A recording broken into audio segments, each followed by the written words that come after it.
In this video, we'll show you how to claim CCA, or Capital Cost Allowance, on a rental property in TurboTax. You'll need to know your CCA class number for new buildings. This is Class 1, and the UCC, or undepreciated capital cost, of each property you want to claim allowances for.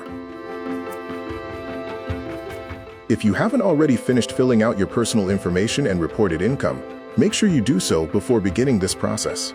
In TurboTax, navigate to the Rental Property section by selecting Tax Return and searching for Rental. Select Rental Properties from the list of results.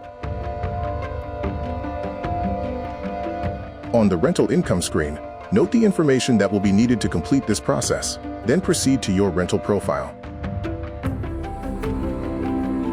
Make the selections that apply to you, and then select Continue. Complete the real estate rental statement and move on to your rental income. After filling in this information, you'll be prompted to enter expenses related to the rental property.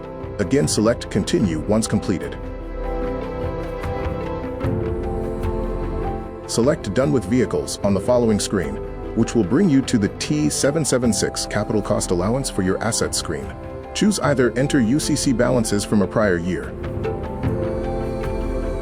or enter additions or dispositions in the current year. Fill out the capital cost information for your first asset. When you're finished, select Done with CCA. For more answers to your tax questions, visit turbotax.ca/support.